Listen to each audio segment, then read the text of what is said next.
Hello everyone, welcome back to my channel. If you're new here, hi, my name is Haley and you're watching Between the Pages. I have a book review for you today, and that is The Ashes and the Star-Cursed King. This is the sequel to The Serpent and the Wings of Night.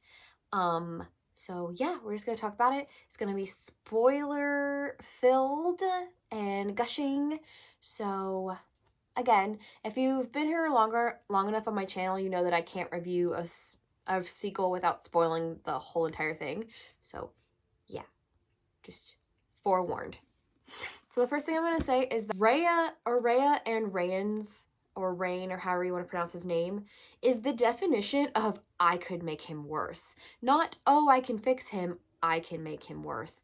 These two are just bloodthirsty and like will do anything to like save one another, including like murdering like huge groups of people. So I'm just like, I like how they indulge each other's like homicidal like thoughts. So yeah, these two are the definition of I could make him worse.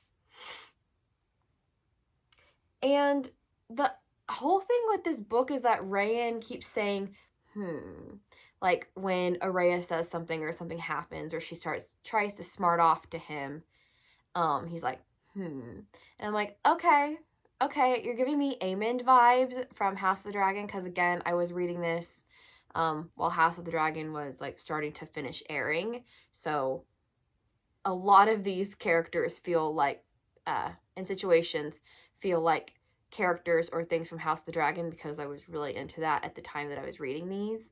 So yeah, giving me serious Aemond vibes.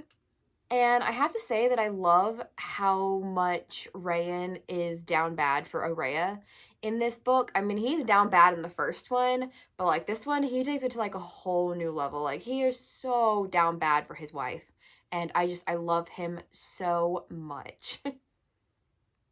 And then I was reading it and I was like, how am I only now realizing like the parallels between him and Rhys? Like Rayan is so Rhys coded. Because I love Rhys from ACOTAR, that series, and Rayan gives me I mean, he's got like the wings and he flies and he's kind of like, he's not really a shadow daddy. I mean, you could kind of say he's a shadow daddy, but like not quite.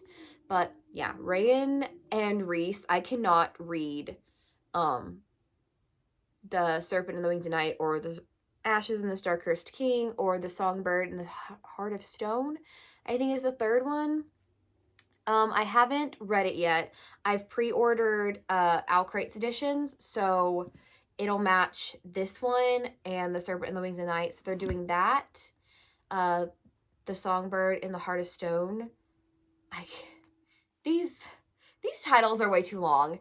And then they're also doing an edition of Six Scorched Roses, which is about Vale. I think that's what his name is. It sounds right to me in my head. But yeah, we'll come back to Vale in a moment. But I know it's like him and his wife. I think because her name is Lilith, I believe. Again, it's been like 2 months since I read this, so forgive me if I'm forgetting a little bit of the finer details. But yeah, Six Scorched Roses is about Lilith and Vale falling in love. I think Songbird and the Heart of Stone, I think, is Misha's story. I'm pretty sure it's Misha's story, but I don't know. I'm kind of hoping that they're going to continue what they were building on in this book with the whole Nyaxia. I don't know how to pronounce her name. I've never heard it like pronounced in an audiobook, but the goddess of night that she enters the trials in the last book to get her wish from her, is pissed at them because they went around her back to her sister goddess, something like that. I don't remember her name right now, but she's like the opposite of Nyaxia. There's this one moment where Aurea is going to like a ball, like before shit hits the fan, which we'll get to again. But yeah, she's going to a ball and I forget who lays out the dress for her. I want to say it's Vale. advises her to wear a dress that completely covers her chest and her neck so you can't see her air mark. She chooses not to wear that dress. And she walks in, like, air mark fully on display, her back exposed. And she was just, like, walking in, like, and, like, I forget, I think it's either one of the advisors or Vale asks her, like, what happened to the dress that you were going to wear? And she's like, well, I didn't want to wear it. I decided I was going to wear this one instead. And I was like, that's right, Aurea, walk in there like the queen bitch you are. I love her. I know a lot of people said that they felt like she lost her personality between book 1 and book 2, but she's dealing with a lot of stuff.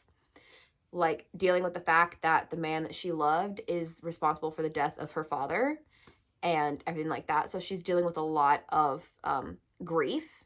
So grief can do a lot of things to a person. So I didn't really see, like, yes, Aurea wasn't quite as confident as she was, but she didn't have her, you know, vampire daddy to back her. So I understand why she was a lot more, like, demure and subdued. And there was a lot of times that Rayan would like poke her her buttons, or like push her buttons and like prod her and poke her until like she snapped and he saw her figurative teeth, and he's always like, ah, there you are. And I'm just like, I love these two together so much. It's not even funny. And then there was a huge fucking twist that I have to expose. Again, so we were talking about Vale earlier, who's one of the advisors. He was one of the advisors to the previous king before Vincent took over. So the one who like completely tortured and brutalized his wife and Rayan when Rayan was his slave. And yeah, he was like one of the biggest advisors, and he actually like bows to Rayan and like helps him like take over. But then he ends up like throwing him over anyway, and there's like a coup, and they end up taking Rayan and like and like nailing him to like the outside of the castle, like through his wings. And I was just like, oh my god, like I knew that Aurea was gonna come save the day, but like, did we have to do it like that? I was just like traumatized. And I felt so bad for Ran, so bad. There's also this one moment that I think it's when they're like on the run, and I think they're in Rand's apartment that they visited in the first book, and Aurea dominates Rand. And I don't mean dominate as in like fighting dominate. She like dominatrixes him, and she's like, beg for it, beg for me. And he's just like a sobbing, like begging mess. And I was living for it. I was like, yes, Aurea, you make that man beg. Like, he deserves it after everything he's done and all the shit he's put you through and everything. But I was like, oh my god. It was like one of the best scenes I think I've ever read in a book.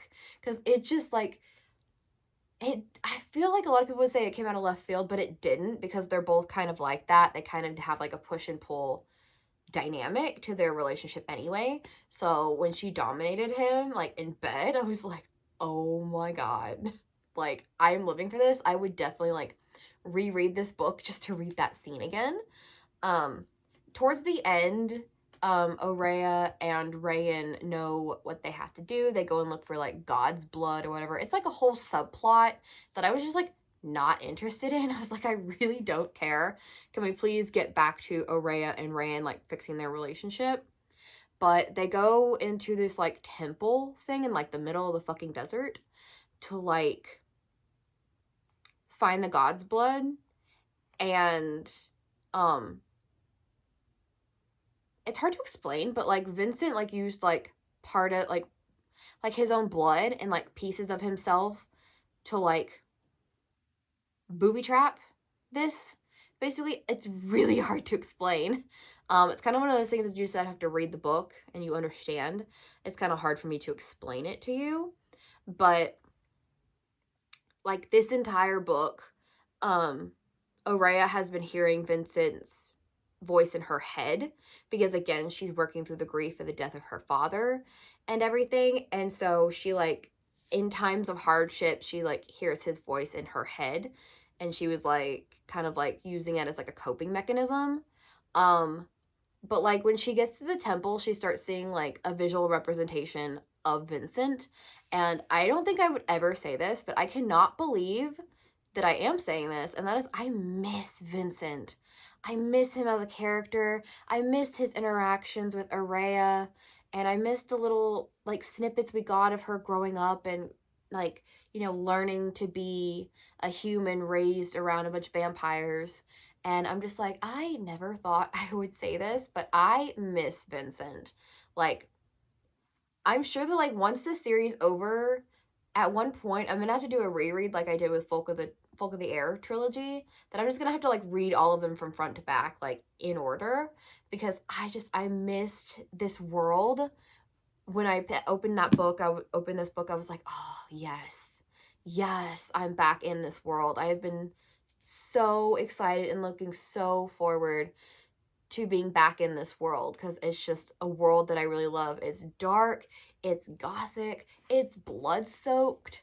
Oh my god, I love it. That's why I like Something Dark and Holy by whatever her name is, Emily A. Duncan, because it's blood soaked and it's dark and it's gritty and, you know, deals with dark subjects and things like that. So I really love this book. It's just there's only one thing, which is why I gave it a 4 instead of a 5. It's definitely not what I thought it was going to be, because like I said, I could give less of a shit about the whole subplot with the god's blood and them needing Araya's blood to find all these artifacts that Vincent left behind that only she can wield because she's Vincent's daughter. Because we find out in the last books that she's like a half vampire, so she's biologically his child. Again, don't ask me how that happens. I can't tell you. I don't remember. It's been a while since I've read the first one. But yeah, I was like, I thought this was going to be like them working through their relationship, like making it better. Araya working through her grief for the death of her father, and, you know, coming to terms with the fact that, you know, the man that she's head over heels in love with is the one who's responsible for his death, and them like ruling and court intrigue and politicking and stuff like that, because that really interests me. So I was really interested when the whole like coup happened. I was like, whoa, what is going on? I loved the scheming and the politicking. I wanted more. I wanted more like the Tudors. I wanted more like that. I don't know what the Songbird and the Heart of Stone is about. I have not read the synopsis because I kind of want to go in blind and not really know and just figure it out on my own. So I am looking forward to that. Unfortunately, it's been delayed. I think they're having trouble getting it from the customizers and everything, so it's going to be mid to late January before I can get to read those books, which makes me kind of sad. But I have plenty of other books to read in the meantime before then, so yeah, that was my incredibly lengthy and rambly review for The Ashes and the Star-Cursed King, and I will see you guys later.